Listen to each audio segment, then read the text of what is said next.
저는 교장으로 재직할 때 매년 한국경제신문에서 출시하는 글로벌 인재 포럼을 참가할 기회가 있었습니다. 글로벌 인재 포럼은 노벨 수상자를 비롯한 각 분야의 스타들을 초청하고 기계사회 변화에 대해서 여러 가지 대처 방안이나 이런 것을 설명해 주는데 그 중에 주된 과제가 3D 프린트였습니다.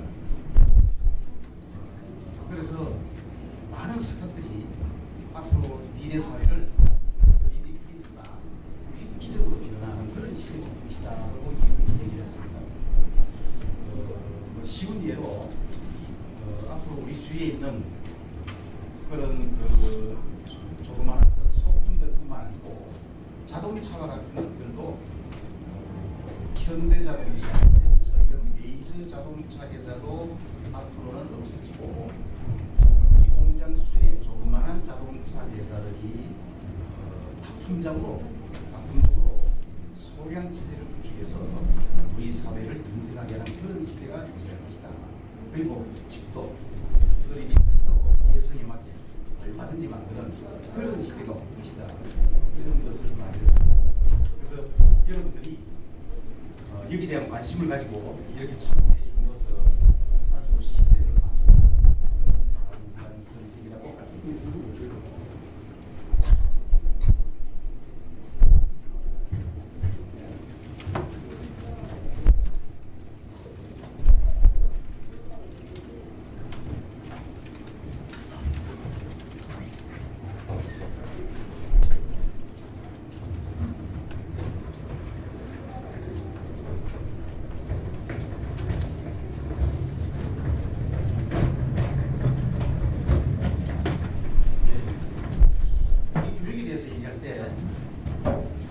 양극단적인 평가가 있습니다. 얼마 전까지 미국의 오바마 대통령이 우리나라의 세계적으로 경쟁력이 있다 이런 긍정적인 평가를 했습니다. 또 반면에 우리나라 교육 현실에서 부정적인 평가를 하는 것들도 많이 있습니다. 그런데 왜 그런 극단적인 평가를 하느냐? 과거에 지식을 위주한 과거의 지식을 습득해서 선진국물을 도입하는 그런 시대에 살던 때에 우리나라 교육은 아주 비교 우위에 커다란 경쟁력이 있었습니다. 그런데 창의적인 교육을 주관하는 현 시대에 와서는 그런 것들이 조금 문제점이 있다는 그런 지적을 많이 받고 그 중에서 대표적인 분이 바로 미래학자인 엘빈 토플러의 지적을 보면 한국 학생들은 하루에 15시간 동안 학교와 학원에서 필요하지 않은 그런 지식과 존재하지 않을 직업을 위해서 시간을 낭비한다는 혹평을 했습니다. 그런 점에서 볼 때 우리나라 교육의 문제점이 뭔가? 첫째 문제점은 학교와 학원에서 지식 축제 위주의 수업을 하고 있습니다. 그리고 교과서 중심의 교육을 해서 창의력 발달의 기본인 다양한 분야의 독서력이 저하되고 있습니다. 그리고 글로벌 시민의식, 국제 비교로서 실천하는 능력이 결여되어 있습니다. 또한 우리 교육의 현재 모습은 청소년의 주관적 행복 지수가 최하위 수준입니다. 그리고 학습 흥미도가 OECD 국가 중에서 최하위권에 맴돌고 있습니다.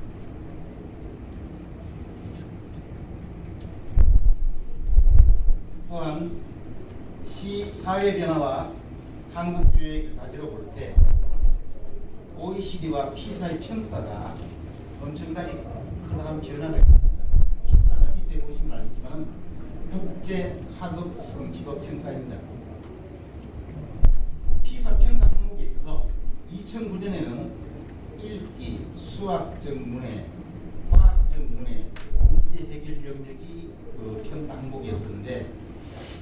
2012년에는 경제문제, 파이낸셜, 금융이 신설됐습니다. 2015년에는 환경, 협력적 문제 해결 영역이 새롭게 신설되었습니다. 그래서 미래사회에 필요한 역량으로 보면은 지금까지의 정보 분석, 경제 상식, 비판적 사고력 등등 외에 협업 능력이 가장 핵심적인 요소로 평가받고 있습니다. 그리고 지금까지 교육의 목적이 인재 양성에 초점을 두고 우리나라가 거의 반세기 동안 수많은 인재를 양성했습니다. 그 결과 반세기에 걸쳐서 제1의 물결, 농업혁명부터 제4의 물결, 제4차 산업혁명까지 한꺼번에 경험하는 그런 결과를 거치겠습니다. 60년대에 국민소득이 800달러에 불과했었는데 2017년 우리나라 국민소득은 29,745달러. 이것을 60년하고 비교해보면 37배가 성장했습니다. 그런데 세계 경제는 6.7배밖에 성장하지 않는데 이 모든 밑바탕이 교육의 역할이다. 이렇게 생각할 수 있습니다. 피사의 그런 교육 평가의 방향에 따라서 2015년도에 교육과정이 바뀌었습니다. 거기서 가장 중요한 게 바로 뭐냐? 일반 핵심 역량을 중요시했다. 그래서 일반 핵심 역량은 6가지로 나눌 수 있습니다. 자기관리, 정보 처리, 창의 융합사고, 심리적 감성, 의사소통, 공동체 등 6개의 영역이 있습니다. 그리고 미래 교육은 앞으로 교육 수요는 공교육과 관계없는 여러 가지 자극점이 생기고 전문가의 의존도가 감소하면서 대한적 형태의 학교가 증가할 것이다. 그리고 교육제도는 10년 후에 졸업장보다는 학력 인정을 보는 학생 수가 증가하고 4년제 대학보다 교육 성과가 좋은 2년제 대학이 많이 늘어납니다. 그리고 교육 방식은 학습 공간의 공유가 늘어나고 게임과 학습의 경계가 모호해질 것이다. 그리고 프로젝트 학습이 확산될 것이다. 이런 것을 예측할 수 있습니다. 그 다음에 리비라는 사람은 식물학자인데 이 식물학자가 식물을 재배하면서 아주 중요한 사실을 발견했습니다. 식물 성장에서 가장 중요한 것이 뭐냐? 식물 성장에서 중요한 것은 넘치는 게 아니고 부족한 요소에 의해서 식물 성장이 결정되더라. 그래서 질소, 인산, 칼리 등이 있으면 부족한 모습이 식물의 모습을 결정한다. 이 법칙은 개인이나 국가에도 그대로 적용이 된다.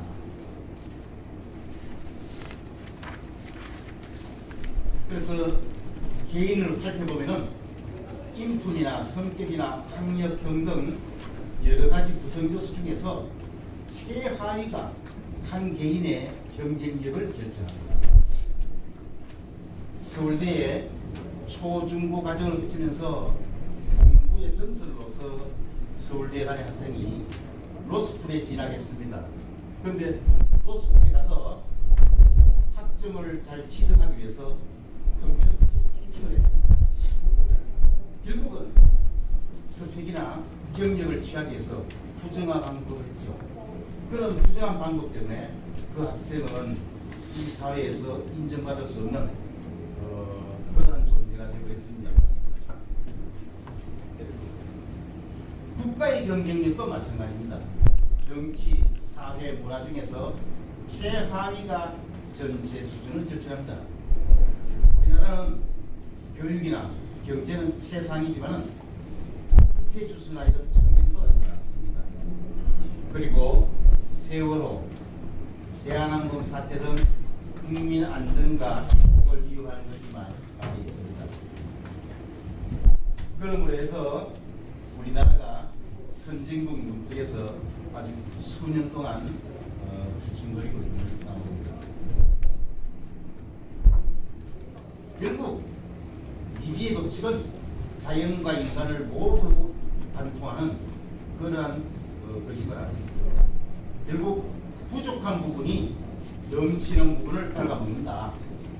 그래서 학교에서 다양한 장점이 있음에도 불구하고 단점을 지적하고 조언하는 것은 부모나 선생님께서 자녀나 제자를 아끼는 진정성이다.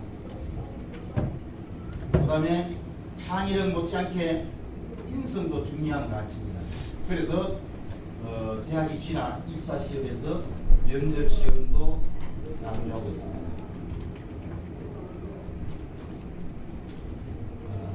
효율적인 학습 지도 방안으로서 공지영의 높고 푸른 사다리 보면은 한 조각의 빵이 없어 우는 사람이 있고 100조각의 빵이 지루해서 우는 사람도 있다고 합니다.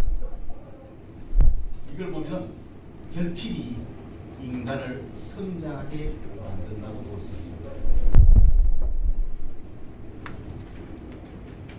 그래서 효율적인 자녀를 지도하기 위해서는 아무리 부모님이 훌륭하더라도 훌륭한 스승이 될 수는 없습니다. 왜냐하면 끊임없이 규칙을 만들고 통제해야 부모로서의 역할을 제대로 한다고 믿는데 도리어 자녀를 나약하고 비관적인 사람으로 만들 수 있습니다.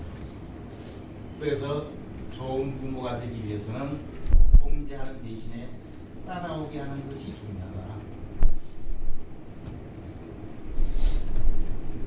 그리고 효율적인 자녀 지도 방안으로서 2015년 차이콥스키 콩쿠르에서 1, 2, 3위는 러시아 연주자가 수상을 하고 4위가 프랑스 연주자가 수상했는데 1, 2, 3위는 주목을 못 받고 4위가 주목을 받았습니다.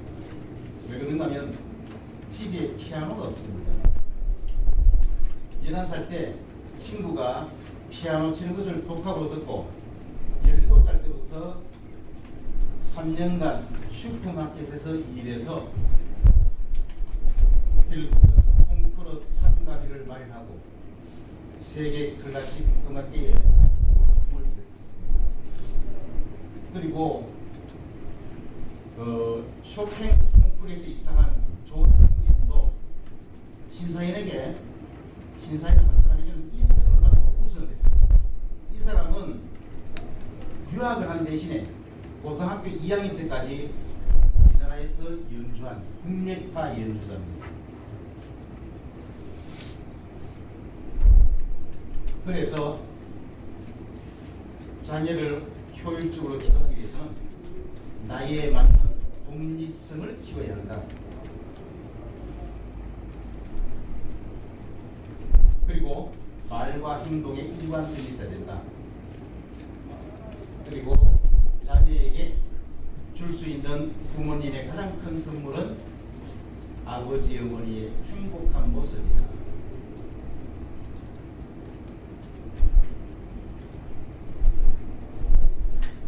그리고 올바른 지도 방안으로서는 공부할 수 있는 환경을 만들어줘야 됩니다.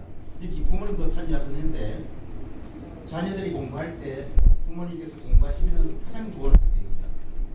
부모님이 TV를 시청하시면서 자녀에게 공부하라고 하면 공부할 수 있는 환경이 될 수 없겠죠. 그리고 타임 스케줄이 있어야 됩니다. 학습 계획이 있어야 되죠. 그리고 학습을 성공적으로 하기 위해서는 습관을 만들기 위한 노력이 필요합니다. 그리고 학습 원리로서는 모든 변화와 성공에는 시행착오가 있습니다. 아기가 걸음마를 터득할 때 넘어지고 또 넘어지죠. 우리의 변화도 성공하기 위해서는 이런 시행착오를 반드시 거쳐야 된다.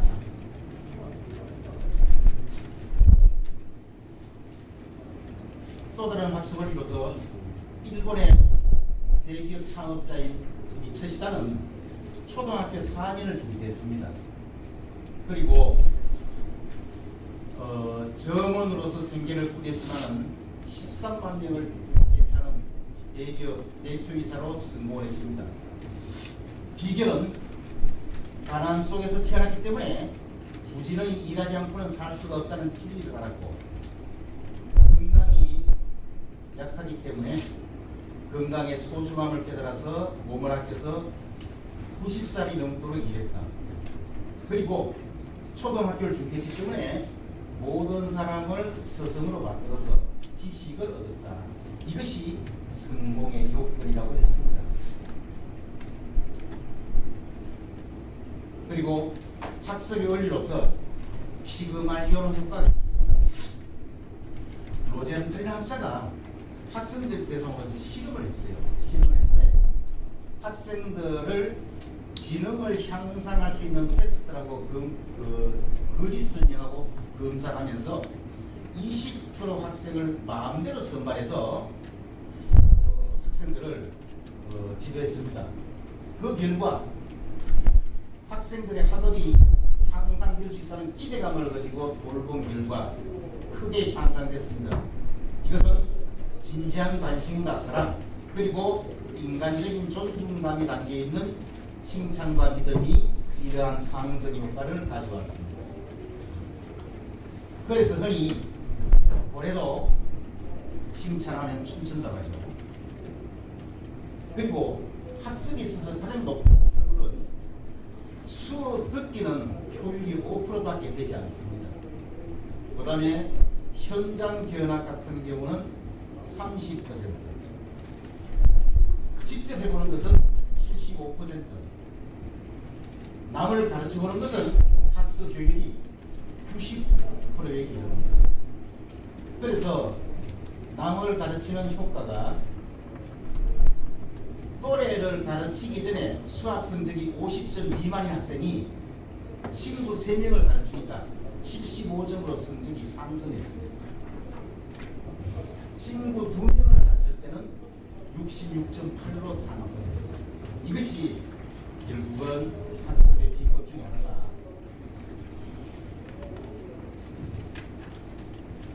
그리고 내적 동기로 실력을 높여가야 되겠습니다.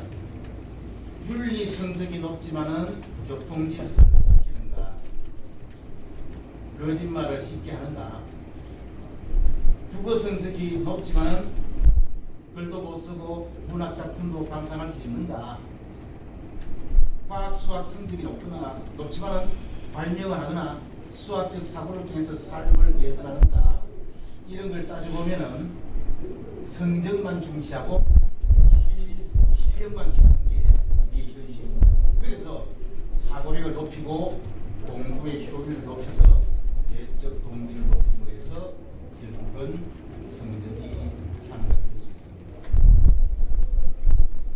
결국 이렇게 해서 도달할 수 있는 게 바로 행복교육입니다.